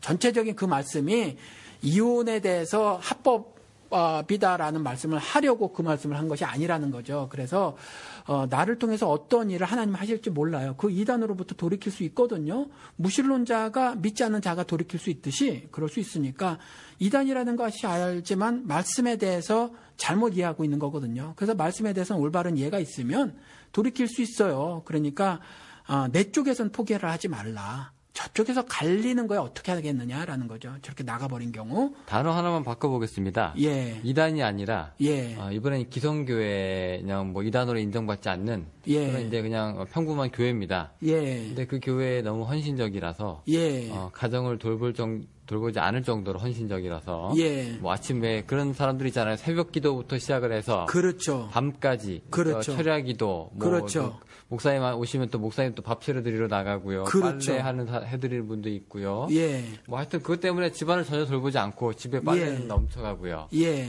자, 그러면은 아까 같은 경우에는 이단이 뭐 돌아올 가능성이라도 있지만 예. 이분 같은 경우에는 뭐 해서는 안 된 일을 예. 멀쩡한 교단 다니면서 하고 있는 거잖아요. 예. 자, 이런 경우에는 그러면 돌아올 가능성도 뭐 어디서부터 이단으로부터 돌아올 만한 뭐가 있는데 예. 이 사람은 이미 떠나간 건 아니잖아요. 예. 기성교단 안에 있기 때문에 예. 이런 사람들은 그러면 예. 네, 이런 경우에도 그러면 뭐 이혼에 막기 위한 뭐 희미한 뭐 어떤 뭐 노력이라도 해야 되는 건가요? 예, 저는 동일하다고 봐요. 사실 저는 한국 기독교계를 봤었을 때 이단이나 뭐 사입이나 마찬가지라고 보거든요. 이번에 조용기 씨 뭐 아시지만 나와서 도로 그 건세 하나도 잃지 않았단 말이죠. 그 여의도 교회에 그 교인들이 조용기 씨에 대한 전적인 신뢰를 그대로 보내고 있거든요. 그러면 이단 뭐 예를 들어서 그 이만희라든가 신천지 이만희 씨라든가 아니면 여의도 교회 조용기 씨하고 뭐가 달라요? 전 똑같다고 생각을 해요. 그거나. 그러면 이런 실제 사례도 제가 경험을 했는데 은사주의 교회를 다니는 어떤 한 여집사님이요. 얼마나 열심히 신앙생활이 아닌 교회 생활을 했는지 몰라요. 딱 그와 같은 경우였어요. 근데 남편의 불만이 뭐냐면 밥 안 차려준다는, 남편은 교회를 안 나가거든요. 근데 밥 안 차려준다는 거예요. 근데 그 일이 조금 그 부부간에 문제가 있는데 사소한 일로 다투면 처음엔 다툼인데 같은 문제로 다투면 사소한 일이 전쟁이 돼버려요. 이 부부 같은 경우가 이제 저랑 나이가 비슷한데 그런 경우거든요. 그런데 이분은 수요, 금요 밥 안 차려주고 교회 가요. 그러다 보니까 남편의 불만이 막 그게 다른 거예요. 그게 달아서 막 폭력 행사하고 나중에 그랬었어요. 여자분 입장에서는 그럼 그게 예. 신앙 때문에 핍박이라고 착각할 수 있는 그렇죠. 거죠. 남편이 이제 마귀가 되는 거죠. 네. 그리고 목사들이 그렇게 얘기를 했어요. 그분이 존경하는 따르는 목사님이 두 분이었는데 한 분은 그 교회 초대 그 개척하신 분, 그리고 한참 사역하시다 이제 은퇴를 하셨는가 나이가 많으신데 두 번째 이제 목사님, 그 두 분을 그렇게 따르는데 그 두 분이 둘 다 이 남편 이상의 그렇죠. 기도하라고 한 거군요. 근데 기도할 때마다 시참말로 눈탱이가 밤탱이가 되는 거예요. 뭐 이렇게 됐는데 제가 차려주라 하면 될 텐데 왜 기도를 하라고 했을까요? 그러니까 뭐 그와 같은 박해에 대해서 오직 네가 매달릴 건, 당신이 매달린 건 하나님밖에 없다. 기도해라. 그러니까 정말 기도를 열심히 하시는 분이었어요. 근데 제가 그랬어요. 기도하지 마세요. 그랬어요. 기도하지 마세요. 그때 이제 전도사인데 뭔 전도사가 뭐 기도하지 말라고 하냐, 받아들이지 않으셨거든요. 근데 정말 오래 지나서 이제 몇 번 그런 이야기가 왔다 갔다 하고 하면서 정말 오래 지나서 그분이 제 말씀을 받아들였어요.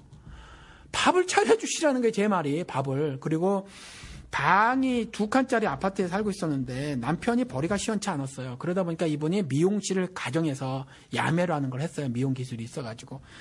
그러니까 방 하나에 4식구가 사는 거예요. 애 둘하고. 그러니까 침대가, 그 방에 들어가면 이렇게 걸을 공간이 없어요. 그러니까 한 방을 미용실로 만들어버렸으니까. 그러니까 가정이 다 깨진 거예요. 제가 그랬어요. 이거 다 일단 걷어내라. 더 중요한 게 돈이냐, 돈벌이냐, 남편이냐, 가정이냐. 이걸 다 걷어내라 그랬거든요. 그리고 하나님을 신뢰해라. 다른 방식으로 최선을 다해서 돈벌이를 해라. 그리고 하나님이 말씀하신 것을 그대로 신뢰해서 들의 꽃 비유하고 공개 난새를 비유했으니까 내가 내 방식대로 벌지 않으면 망할 것이라는 생각을 버리고 다른 방식을 찾아서 더 중요한 것이 뭐냐, 남편일까 아닐까를 생각을 해서 해라라고 했고 성경 말씀을 갖다 대줬죠. 나의 그 겉으로 장식되는 것이 아니라 내 속사람으로 남편이 구원 될 수 있으니까 그와 같이 섬겨라라고 한 말씀을 이렇게 말씀을 드렸는데 안 받아들이셨고 무조건 교회를 기도를 하고 그랬거든요. 근데 이와 같은 경우도 남편이 만약에 신자라면 그와 같이 나간 부분에 있어서 올바르게 인도하면 되는 거예요. 말씀에 대한 오해잖아요. 실제 삶은 없이 그저 종교생활만 하는 걸 신앙생활로 아는 거잖아요. 그러니까 이건 잘못된 거니까 올바른 가르침이 있으면 인내를 가지고 하면 전 된다라고 생각을 해요. 뭐 안 될 수도 있지만 안 되는 것까지 내가 어떻게 해요. 갈리는 건 갈릴 수밖에 없겠죠.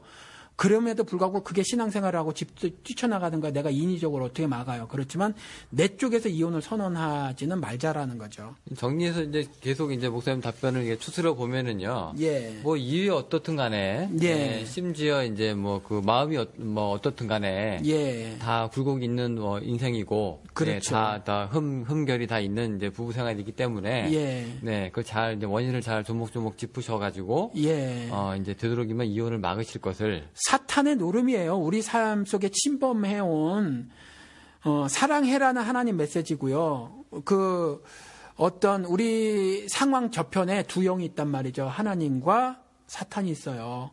근데 하나님은요, 사랑해라가 하나님 메시지고요. 사탄의 메시지는 뭐냐 하면, 이럼에도 불구하고 네가 사랑할 수 있어? 너는 사랑할 수 없어가 사탄의 메시지라는 거죠. 그래서 올바로 우리가 잘 듣고 살아야 해요. 사실은 이게 이런 이혼 문제가요. 예. 뭐 평신도뿐만 아니라 우리 사역자들한테도 좀 있는 문제잖아요. 예, 많죠. 미국에도 이혼하신 목사님들이 굉장히 많고. 그리고 사실은 목사님들은 한 지붕 두 가족으로 하면서 그냥 법적으로만 이혼을 안 하는 상태로 사시는 분들이 많죠. 일부러 그러니까 이혼이란 족적을 자기 이제 서류에 남기지 않기 위해서인가요? 그렇죠. 그러면은 교회 내에 체면도 있고 사역할 부분도 있고 또 미국의 남침여교 같은 경우는 제일 큰 교단인데 북침여교도 마찬가지고 이혼하면 사역자가 안 돼요.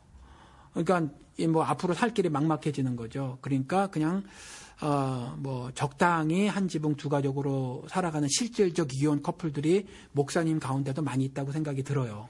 그러면 이제 목사님 입장에서는 예. 이제 이혼하신 분들이 뭐 여러 가지 뭐 이유가 있고 뭐 어떻건 간에 이제 이혼을 하셨으면 예. 그렇게 하면 안 되지만 그럼에도 불구하고 기왕 이혼을 하셨으면 그래도 교회 안에서 예. 손가락질 받지 않고 그래도 신앙생활을 하도록 또 독려를 해주시는 스타일이시잖아요. 예. 어쩔 수 없으니까. 예. 근데 사역자일 경우에도 그게 똑같이 해당이 되는지 뭐 여쭤보고 싶은데 예. 사역자는 그 이혼 그냥 단순히 교회만 나오는 입장이 아니라 예. 이제 설교도 하고 예. 남을 또 인도하기도 하고 예. 뭐 그런 뭐 리더로서의 역할도 조금 있어야 되는 거잖아요. 예. 근데 이제 이혼 전력이 있다. 예. 자, 그러면 어떻게 생각하세요? 이혼 전력이 있어도 하나님이 막지 않으셨으면 우리가 막아서는 안 된다고 생각을 해요. 바울 같은 경우가 우리는 그냥 처음부터 그 결혼을 안 한 사람으로 알지만 사실은 추정해 보건대 결혼했다가 상처했거나 이혼한 사람이라는 거죠. 왜냐하면 사내들인 공회원이 되려면 결혼을 했어야만 하거든요. 그러니까 결혼을 했었을 것이다라고 추정하는 것이 맞아요. 돌싱 바울이네요. 돌싱인데 이제 그게 상처인지 네. 뭐 아니면 이혼인지 몰라요. 돌아왔으니까. 예, 예. 그런데 아무튼 그럴 가능성이 있고 바울이 근사한 사역을 했다는 거죠. 그런데 다만 문제는 요즘에 너무나도 아무렇지도 않게 도덕적 세탁을 너무나 쉽게 해주는 바람에 뭐 서세원 씨 같은 사람이 등장을 하고 그 사람 뭐 얼마나 많은 그 큰 일에 연루가 됐었어요. 그렇잖아요.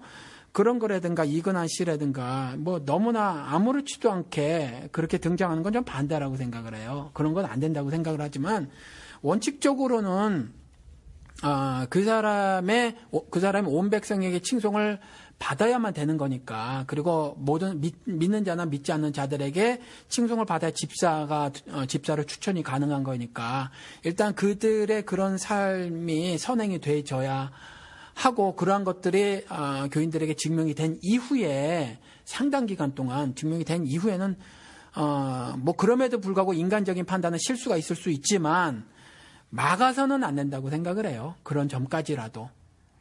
그러면은 이제 평신도 사는 건 괜찮다. 그런데 사역자도 괜찮다는 거죠. 사역자도 근데 이제 예를 들어서 그 열매가 지금 뭐 백성의 칭송까지도 얘기하셨지만 거기까지는 안 가더라도 그래도 뭐 과거에 뭐 심지어 뭐 나쁜 예를 들면 뭐 전자발찌까지 찬 사람이라고 해도 그 회계에 뭐 내용 합당한 뭐 열매가 있으면 설교도 할 수 있고 뭐 그런 식이시잖아요. 그러면은 만약에 이제 그게 뭐 충분하게 뭐 서세원 씨 금방 예를 드신 것처럼 이근한 씨나 볼 때 아직 그 설교단에 설 만한 입장이 아닌데 그런 사람들 있잖아요. 그런 건 안 되는데 그 평신도는 어때요? 그러니까 평신도로 교회 안에서 와서 이제 안전은 있다. 그러면 이제 거기에 대해서도 회개하라고 계속 하셔야 되는지 아니면은 그냥 뭐 이혼 상관없이 받아주셔야 되는 건지. 일단 교회에 그 출석하는 부분을 막을 성경적 그 근거가 없어요. 그러니까 그들에게도 여전히 하나님께서 사랑을 전달할 통로를 내가 막아서는 안 된다는 거죠. 그래서 그렇지만 그가 가르치는 자의 입장에 서는 부분에 있어서는 그건 조금 다른 이야기여서 원론적으로 막을 수는 없지만 원칙적으로 막을 수는 없지만 충분한 시간을 좀 보자. 예, 그래서 지금 정말 안타까운 일인데 성령 받아서 부자 되세요 따위의 말을 하는 서세원 씨나 뭐 한국을 둘로 갈라놓으면서 뭐 이 영화를 통해서 뭐 이승만 전기 뭐 이딴 영화를 통해서 뭐 빨갱이들을 색출해서 몰아내자 뭐 이따위 말을 한 사람이 그 사람이 뭐 올바로 정신 박힌 사람이에요. 뭐 일단 신앙을 떠나서라도 지정신이 아닌 거거든요. 그런데 그와 같은 사람을 그냥 목사로 대접을 하고, 뭐 방송국 CTS라는 크리스찬 방송에서 막 방송시켜주고, 이 교회 저 교회에서 막 데려다가, 그 하는 건, 그 전부 미쳐 돌아가는 거라고 보여져요. 도대체 하나님 앞에서 신앙적 순결함이 어때야 하는 것임을 성경이 어떻게 말을 하고 있는데, 그렇게 아무렇지도 않게 그렇게 하는지에 대해서는 전, 반대 입장이고요. 원론적으로는 그럼에도 불구하고 우리가 감히 하나님이 용서하신 부분에 대해서 함부로 막을 수 없다가 저는 제 신앙의 원론적인 그 원칙이라는 거죠. 일단 목사님께서는 이제 이혼이라고 하는 거가 일단은 이제 막아야 된다. 무슨 수를 써서라도 해서는 이제 안 된다는 게 이제 기본 입장이신데 그러면은 이제 이혼하신 분들한테 뭐 죄책감이 조금 남아 있어야 되는 걸까요? 이분들은? 죄책감이라는 거, 그러니까 예를 들어서, 우리 이제 그리스도인이 된다고 하는 것은 제일 처음에 하나님께서 아직 의롭지 않지만 의롭다고 선언해 주시는 칭의가 있잖아요. 법적인 선언이죠. 그리고 이 법적인 선언은 내가 죄책감으로부터 해방돼요. 죄책감으로부터. 그런데 이제 그 이후에 성화의 삶을 사죠. 이거는 죄의 오염으로부터 해방시켜주는 걸 성화라고 해요. 성령님께서 그런 행동을, 그렇게 일을 하시는 거죠. 그러니까 이전에 이제 내가 진짜로 예수를 믿는 사람이라면 실수로 해서 이혼이라는 범죄를 저질렀어요. 잘못을 했고, 잘못 판단을 했고, 그것에 대해서 내가 하나님께 회개를 하고, 진정으로 이전에 내가 뭐 이런 잘못을 저질렀습니다. 제대로 사실은 또 다른 개선해 볼 점이 있고 또 다르게 내가 노력해 볼 점이 있지만 섣부르게 결정을 했습니다. 라는 부분들이 본인이 고백할 것이 있으면 그 죄를 고백하시고 죄책감으로 사실 필요는 없다고 생각이 들어요. 아니 그런데 예를 들어서 지금 같은 경우에는 이제 내가 그래도 이혼을 했으니까 조금 이제 마음의 거리낌이라든가 죄책이 있으신 분들에 해당하는 건데 이런 사례도 있잖아요. 난 당당하게 이혼을 했고 이것은 내 인생이고 내가 결정한 삶이고 내 행복이나 뭐 내 권리와 직결된 문제고 난 너무 당당한데 자꾸 죄를 지은 거라고 이제 말씀을 하시면 내가 그럼 이 상황에서 내가 죄책감을 다시 가져야 되나? 이런 또 뭐 고민도 하실 분들이 있을 건데요. 그러니까 그 내가를 이렇게 말씀하시는 분은 아직 신앙인이라고 볼 수는 없어요. 아무리 교회를 다녀도 내 생각엔 이렇고 내 생각엔 이렇고 내 생각엔 이렇고 내 생각엔 이래도 예수 그리스도가 아니다 그러면 아닌 거죠. 하나님 아니라 그러면 아닌 거고 하나님 말씀을 통해서 아니라면 아닌 건데 내가 보니까 이렇고 뭐 상황이 그렇고 윤리가 이렇고 도덕이 이렇고 문화가 이래서 그리고 내 삶이 이렇고 내 판단은 이래서 어쩌고 저쩌고 해서 이유와 근거를 대면 그거는 말씀을 드리지만 플래처라는 사람의 상황 윤리라는 거거든요. 그러니까 그 사람은 죄책감을 안 갖고 있는 것 자체가 문제인가요, 그럼?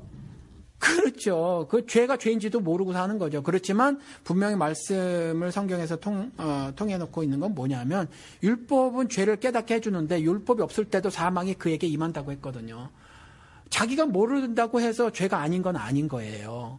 그러니까 이혼은 성경에서는 분명히 금하고 있다라는 거죠. 요즘 그 보면은요 교회에서 이제 이혼하신 분들이 이제 많이 있는데 이제 교회 내에서는 좀 되도록이면 이제 침묵하거나 조금 이제 잠잠해가지고 조용해서 뭐 그런 부분에 대해서 서로 이제 건드리지 않는 분위기잖아요. 근데 목사님 같은 경우에 이제 이혼은 죄입니다라고 얘기를 하면 이혼하신 분들이 와서 야, 난 큰일 났다. 나 이혼도 했고 내가 죄를 진 것 같지도 않은데 죄라고 하고 그다음에 아직 난 죄책감도 없는데 이분들한테는 그럼 새롭게 죄책감을 가져야 될 필요성도 역설을 하셔야 되고 그런 건가요? 그러면? 죄책감을 가져라라고 역설을 하기보단 죄라고 말을 하겠죠. 성경에 죄라고 돼 있으니까. 그러니까 저는 그냥 성경이 예라고 하면 예인 거고요. 성경이 아니라고 한 건 아니에요. 저한테는. 이제 저는 그렇게 삶을 살아가고 있기 때문에 뭐 세상 윤리에선 이런데요 저런데요가 저에게 삶의 기준이 되지 않아요. 그래서 그 이야기를 해드릴 거고, 이혼한 후에 교회에 왔는데 그 부분에 있어서는 그런 잘못을 저지른 거고, 그 부분에 있어서 하나님께 회개를 해야 됩니다라고 얘기를 하겠죠. 그리고 하나님으로부터의 용서함을 받고 살아라. 그리고 이제 그 위의 삶에 있어서는 새 사람이 돼서 변화된 모습으로 살아야 한다. 만약에 새로운 인생을 다시 한번 구축하고 살고 싶으면 이제 이전의 잘못을 저지르고 살지 않아야 된다라는 말씀을 제가 드리겠죠. 예. 네, 그러면은 보통 우리 이혼이라고 하는 게요. 예. 결혼 생활을 이제 제대로 할 준비가 안 된 상황에서 뭐 성급히 한 결과일 수도 있잖아요. 예, 그런 경우도 있겠죠. 네, 뭐 그런 같은 경우에는 그러면 결혼을 할 때, 좀 더 충실히 알아보고, 또 배우자에 대한 뭔가를 좀 꼼꼼하게 파악을 하고, 뭐 이런 것들을 좀 많이 거쳐야 되는데, 그것도 솔직히 또 쉽지가 않거든요. 예, 그렇게 한다고 해도, 또 살아보면 달라요. 그러니까 결혼 전에, 둘 다 다른 부분에 있어서 사실 결혼하기 전에는 서로 아양 떨기 바쁘거든요. 상대방에게 잘 보이려고 바쁘고. 에이스 카드만 내보여주죠. 예, 그런데, 실제로 이제 결혼하면 현실 문제들에 대해서 이제 둘이 공통된 생각을 갖고 해결을 해 나가기 시작을 해야 되거든요. 이전엔 그런 문제들이 결혼하기 전에 본인들 앞에 안 닥쳐요. 그런데 이제 생각이 다르거든요. 자기가 경험해야 되는 일, 또 자기가 눈으로 보고 있는 어떤 사물들에 대해서 두 사람의 생각이 달라요. 조금 전에 스토리 오브 어스라는 이야기를 한 것처럼 자라온 환경이 다르고 그래서 사고방식이 다르거든요. 근데 이것들에 대한 충돌이 벌어진단 말이에요. 그러니까 그 전에, 제 질문은 이제 그 전에, 내가 지금 결혼 준비 중인데요. 내가 아무래도 결혼을 하면 이 문제 때문에 저 사람이랑 내가 싸우거나 분명히 이혼이라는 뭐 아주 치명적인 결과를 안게 될 것 같아요. 그러면은 내가 이미 사전에 그럼에도 불구하고 내가 살아서 저 사람이랑 결혼을 해서 뭐가 되든 한번 아니 그 질문 좀 웃기다. 영우 씨. 봐야 되는지. 좋아하지 않으면 결혼 안 해요. 아니요, 요즘 목사님 트렌드를 몰라서 그래요. 특히 여성분들, 남자분들 보는 눈빛이 시대까지 꼼꼼히 스캔합니다. 봐가지고 남편의 능력은 물론이요. 아니 그런데 이혼하게 될지도 모르는데 결혼한단 말이에요. 그러니까 예를 들어서 이런 거죠. 그러니까 이혼하게 될지도 모르는 사유를 발견했을 때 내가 과연 결혼을 해야 될까 말아야 될까 하는 고민을 하게 될 수 있어요. 예를 들어서 남자가 완벽해요. 뭐 키 크고 잘생기고 능력 있고 뭐 차도 있고 집도 있어요. 다 좋은데 이 남자가 마마보이예요. 지금 뭐 어디 가서 뭐 여기 자유 게시판이나 뭐 속풀이방 가보세요. 뭐 여자분들 남자분들 난리예요. 그러면 이제 이렇게 댓글을 남겨달라고 해요. 자, 이 사람이랑 살아야 돼요.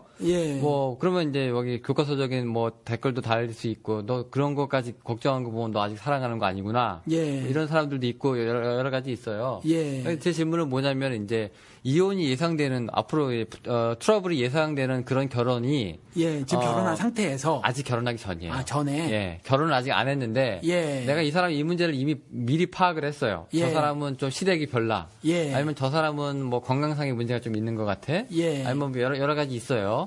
자, 그럼에도 불구하고 내가 그러면 이 사람이랑 살아야 될까요? 아니면 이혼을 피하기 위해서 미리 결혼을 하기 전에 갈라서는 게 옳을까요? 라고 하는 사전 예방법에 대해서 혹시 이런 문제로 이게 심각합니다, 목사님. 인터넷 한번 들어가 보세요. 아니, 그런 케이스까지 제가 무슨 뭐 연애 상담가도 아니고 알아서 하세요. 그 부분은 결혼하기 쉽네요. 전에 마마보이 같은 게 뭐 보여 아니면 여자한테 이렇게 보여서 이게 문제가 될 것 같아. 내 성격으로 저거 감당 못하게 한다. 그럼 하지 마시든가. 그럼에도 불구하고 내가 죽고 못 살겠어 이 사람. 그래서 내가 저것까지라도 어떻게 감당하고 살아야지. 그러면 하세요. 이미 결혼 전이니까 그건 이제 자유스럽게 하시는 겁니까? 저는 이제 혹시 목사님이 이렇게 대답을 하실 줄 알았죠. 어떻게 해요? 이미 그 결혼하기로 마음을 굳히셨으면 결혼해도 그만 안 해도 그만 누구랑 살아도 똑같으니까 그냥 그 사람이랑 결혼하시고 그냥 둘이서 알콩달콩 한번 볶으면서 살아보시라 이러실 줄 알았는데 아니요. 저는 이렇게 결혼을 하라고 제 딸들에게도 얘기해요. 둘이 죽고 못 살면 결혼해라라는 거죠. 뭐 비신자든 상관없어요? 예, 그럼요. 왜냐면 성경이 그렇게 나왔으니까 믿지 않는 자하고 결혼해라. 그리고 너를 통해서 그가 구원될지 네가 모르잖아. 그러니까 예, 비신자든 모두 상관없어요. 오히려 전 적극 비신자를 추천해. 너를 통해서 한 사람 구원하자. 한평생 걸려서 뭐 그러는 거거든요. 따님이 신앙을 잃을 가능성은 염두에 두시지 않나요? 안 둬요. 왜냐하면 그건 인간 문제가 아니에요. 믿음은 하나님의 선물이고 하나님이 앞으로 성화라는 의로운 사람으로의 새 삶을 계속 살게 하실 사람은 하나님이 그냥 그렇게 살게 하시기 때문에 사실은 믿음을 잃었어요. 그런 건 처음부터 없었던 거예요. 믿음이. 인정은 안 하시네요. 중간에 이제 그 뭐라고 낙심자라고 해야 될까요? 예, 그런 거 없어요. 그건 성결교에서 그런 걸 말하는데 그건 히브리서나 이런 언젠가 그건 말씀을 드릴 기회가 있으면 좋겠는데 그건 말씀에 대한 굉장한 오해고 구원이 취소되지 않아요. 그렇기 때문에 그런 거는 없어요. 그런 건 없기 때문에 뭐 그것도 지 인생이죠. 제 마음대로 할 수 있는 것도 아니고 저도 신자로 알고 있었는데 보니까 신자가 아니어서 남편이랑 같이 그냥 불신자로 살아가는 것도 어떻게 그건 제가 인력으로 할 수 있는 부분이 아니어서 그런데 제가 말하는 건 뭐냐면 일단 사랑해라라는 거예요. 사랑한 사람하고 결혼해라. 그래야 문제가 발생했을 때 이해를 해주고 토닥거려주는 일이 되지. 그렇지 않으면 어렵다라는 거죠. 그리고 두 번째는 어른들의 충고도 좀 들어라. 결혼은 단순히 너희들끼리의 연합이 아니다. 그러니까 어른들의 충고도 적당히 좀 새겨 들어라라는 말을 두 가지 말을 해죠. 근데 첫 번째는 사랑이에요. 예. 일단 뭐 사랑을 가지고 이제 시작을 하라는 것이죠. 예. 네, 오늘 우리 이혼 에피소드를 가지고 뭐 또 대본 없이 또 우리가 한번 시작을 해봤는데요. 예. 어느덧 또 시간이 1시간을 제가 이 말씀 좀 드리고 싶은 말씀 제가 못 드린 게 있어요. 네, 하세요. 예. 그 성경을 통해서 보면 성경을 통해서 보지 않더라도 왜 성경에서는 이제 하나님께서 아내는 남편을 섬기라고 했잖아요. 복종해라. 이 말에 대한 오해들이 굉장히 심한데 그리고 그렇게 적용하시는 목사님들도 많고 뭐 주종 관계처럼. 예. 근데 절대로 그 부분이 아니라는 거죠. 그리고 이제 아내를 사랑하라라고 말했을 때 어떻게 말했냐면 연약한 그릇으로 비유했거든요. 근데 이 부분이 뭐냐면 그 남자는요. 그 심리학자들도 그렇게 얘기하지만 남자는 이제 우리 그냥 뭐 이런 거저런 안 갖고 와도 쉽게 알 수 있을 거예요. 남자는 살아가는데 뭐 갖고 살아가냐면 기 때문에 살아요. 기가 그 볼스 얘기하는 건가요? 예, 기. 뭐 우리 기 세운다 뭐 이거 있잖아요. 기 살려주고. 예, 기 살려주고 하는 거. 남자는 기가 죽으면 남자가 아니에요. 여자는요 사랑이에요. 사랑. 그래서 여자는 사랑 없으면 죽어요. 남자는 기가 없으면 죽은 거예요. 뭐 생물학적으로 숨 쉬고 있지만 남자가 안 되는 거고 여자가 안 되는 거예요. 그래서 여자가 연약한 그릇이니까라고 말한 부분은 뭐냐 하면 육신적으로도 연약하지만 뭐냐 하면 남자들이 이해하지 못할 부분 가지고 여자들은 기뻐하거나 슬퍼한단 말이에요. 근데 기쁜 건 괜찮아요. 나 때문에 기쁘니까. 그런데 내가 생각지 못한 거 가지고 여자들은 상심하고 슬픔에 빠지고 가슴 아파해요. 남자들은 죽어도 이해 못해요. 그래서 화성에서 온 남자, 금성에서 온 여자 뭐 그런 거 있잖아요. 남자는 죽었다 깨나도 이해 못해요. 전 지금도 아내랑 지금 22년 만으로 이렇게 살았는데 아직도 가끔 아내가 뭐 이렇게 토라질 때가 있단 말이에요. 왜 그런지 몰라요. 어떨 때는. 그 무섭다는 오빠는 내가 화났는지 몰라. 이해를 못 하시는데. 예, 그게 이해가 안 돼. 남자들은 몰라요. 그리고 여자들도 왜 그런 말씀들 어른들한테 여자들이 이제 결혼한 여자들에게 이제 어머니나 뭐 이런 충고를 해주는 게 아들 하나 키운다고 생각을 해라. 이거는요. 쓸데없는 거 가지고 자존심 세우는 게 남자예요. 죽었다 깨나도. 그래서 눈 안 깐다고 쌈박질하는 게 남자라는 거죠. 그 배운 사람도 그렇단 말이에요. 그런 거거든요. 그게 남자들이 그래요. 그러니까 이런 것들을 좀 생각을 해서 서로 남편들은 아내에 대해서 그런 것들을 좀 생각을 해서 대하고, 아내들은 그런 것들을 좀 생각을 해서 남자를 좀 잘 대하면 문제점들을 줄일 수 있지 않을까. 그래서 제가 저희 부부도 그렇고 또 제가 이혼을 결심한 사람들 실제로 또 이혼 때문에 이렇게 한 3년간 3년 좀 넘게 쫓아다녔는데. 이혼을 도와주신 거예요? 막으신 거예요? 그냥 법적 변호사나 뭐 이런 걸 만날 때 그냥 영어 통역한 거죠. 저는 뭐 객관적으로 있었어요. 그냥 뭐 부부간의 속사정을 다 모르니까. 근데 좀 심각한 문제가 사실 있었기 때문에 제가 뭐 하지 마세요, 하세요를 말할 수 없었어요. 그런데 이런 특징들이 나타나요. 부부간에 벌써 부부간에 문제가 발생하잖아요. 그럼 요때 이제 짐작을 하시고 바로 치유에 들어가셨으면 좋겠다라는 말씀을 드리고 싶어서 크게 발생되기 전에 이러한 그 심텀들이 나타나니까 어떤 병적 어떤 증세가 나타나니까 그 사랑의 애정 전선에 문제가 발생되고 사실은 이것들이 그 우리들의 그 가정을 깨기 위한 사탄의 어떤 집요한 공격이 나타나는 거니까 이걸 아시길 바란다는 측면에서 제가 말씀을 드리면요. 부부간의 이상이 발생하잖아요. 그러면 여자는 남자를 존경하지 않아요. 존경하지 않는다는 말은 그 리스펙이라는 단어를 쓸게요. 그러니까 존중하지 않아요. 콩으로 매주를 쓴다고 해도 안 믿어요. 콩으로 매주를 쓴다고 해도. 그리고 남자는요. 부부간의 문제가 발생했을 때 나타난 특징이 뭐냐면 여자를 사랑하지 않아요. 이렇게 나타나져요. 그래서 남자가 행동하는 건 잘했다는 것이 아니라 그래서 나타나는 특징이 뭐냐면 여자로부터 존중을 받지 못한다는 느낌이 들기 시작하면 소리를 지릅니다. 소리를 지르는 메시지가 뭐냐면 listen to me예요. 내 말 들어! 라는 거냐. 남편이 여자한테? 예. 네네. 그러니까 그 말이에요. 그게 굉장히 중요해요. 남자한테는. 그래서 listen to me, 내 말을 들어라는 거예요. 내 말을 들어. 내 말을 들어줘라는 거죠. 마음을 열고 좀 내 속사정을 들어줘라는 거거든요. 그거 안 듣잖아요. 그럼 이제 기물 파손에 들어가는 거죠. 네, 폭력성으로 나타나는 거죠? 예. 기물 파손에 더 나가면 이제 배우자를 되나요? 폭행해요. 근데 이 모든 게 소리 지르고 기물 파손 그다음에 배우자 폭행이 메시지는 똑같아요. listen to me예요. listen to me인데 아내들이 죽어도 안 들어요. 콩으로 매주를 쓴다 그래도 콩으로 매주 안 쓴다고 생각해요. 남편이 무슨 말을 한다 그래도 코로 콧방귀 껴요. 다만 무서우니까 남자가 힘이 세니까 그냥 앞에서 듣는 척하거나 조용할 수 있어도요. 속 마음은 안 믿어요. 이런 증상이 나타나거든요. 그리고 남자들은요. 딴 쪽에 생각을 해요. 뭐 스포츠에 정신을 팔리든지 그냥 주말만 되면 낚시 가방 메고 나가든지 골프에 매달린다든지 아니면 술집에 가서 바람을 핀다든지 뭐 사랑하지 않아요. 아내가 마음속에 없어요. 이와 같은 일이 발생하는데 그러니까 이렇게 극단적으로 조금 전에 이렇게 말씀하신 것처럼 도무지 난 저 사람이랑 못 살겠다. 그냥 서로 그냥 행복을 빌어주면서 헤어지는 게 어떻겠습니까?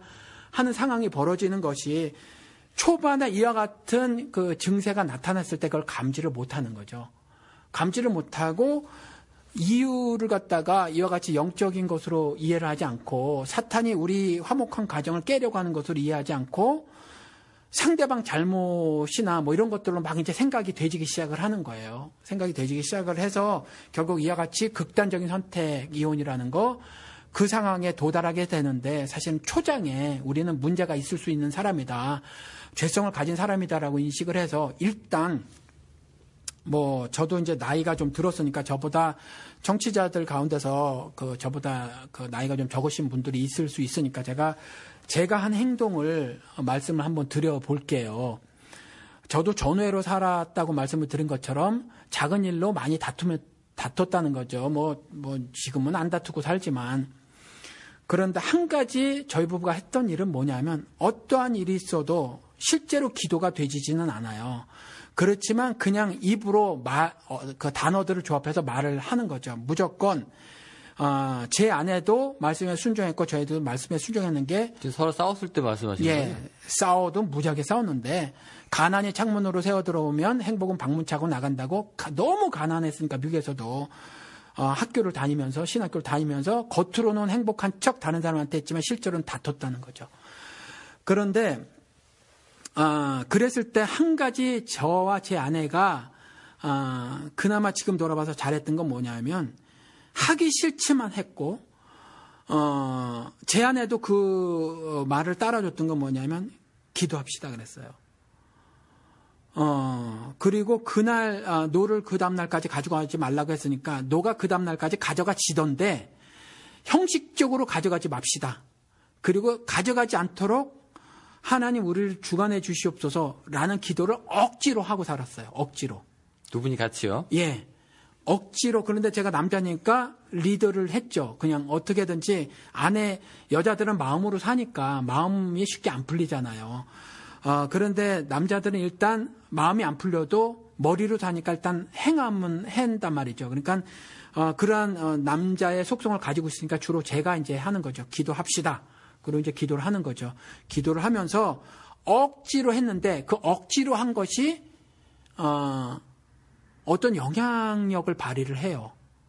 영향력을 발휘해서 그와 같은 일들이 그 다음 날쯤 혹은 그 다음 날쯤 나를 돌이켜 보게 되고 하는 일들을 만들어 대더라라는 거예요. 그래서 그 말씀을 드리는 거죠. 억지로라도 이와 같이 병적 증세가 나타나면 신앙적으로 불신앙적인 모습이 나타나면 내의 죄성이 막 나타나게 되면 그것이 어떤 구체적인 모습을 띠냐 하면 남편은 아내를 사랑하지 않게 되고요. 아내는 남편을 존중하지 않거든요. 이러한 내 모습이 발견이 되면 내가 심각한 불신앙 상태에 있구나. 그리고 우리 가정에 내 삶에 사탄이 침입을 했구나라고 인식을 하시고 미리미리 처음부터 잘 그와 같은 것들을 신앙적으로 잘 분별을 하셔서 내가 믿음 안에 서 있는지 서 있지 못한지 말씀으로 분별을 하시고 그래서 하나님께 절대적으로 의지를 하는 가운데 하나님이 주신 여러 가지 말씀과 그 다음에 하늘 지혜를 가지고 내가 해결할 수 있는 부분들을 하나하나 해결해 나가면 사실은 그리 어렵지 않게 그런 부분들을 초기에는 해결할 수 있을 거라고 생각이 들어요. 네, 오늘 그 이혼 관련해서 에피소드를 풀다 보니까 목사님께서 이제 사례도 많이 말씀을 해주시고 저도 좀 오늘 질문이 좀 구체적이었던 것 같아요. 이러면 어때요, 저러면 어때요 이렇게 했는데 결국 뭐 목사님의 그 결론은 하나네요. 이혼은 성서에서 이제 하지 말라고 했으니까 이제 해서는 안 될 것. 네. 하지만 이제 이혼을 한 이후에도 그래도 교회는 이제 버리지 말고 신앙을 유지를 해야 되는 거죠. 당연하죠. 우리는 뭐 용서하지 못할 권리를 가지고 있지 않거든요. 네. 그러니까 안 그래도 뭐 그런 식으로 해가지고 뭐 많은 분들이 또 교회에서 이 이혼이라는 게 또 굴레가 돼가지고 또 이렇게 이분들을 또 교회에서 손가락질 받거나 또 이런 문제가 또 해서는 또 안 될 것 같기도 하고요. 네. 하여튼 이상입니다. 오늘 저희가 준비한 에피소드는 여기까지였고요. 저희 또 다른 시간에 또 다른 에피소드로 청취자 여러분들 만나뵙도록 하겠습니다. 감사합니다. 감사합니다. 안녕히 계십시오. 안녕히 계세요.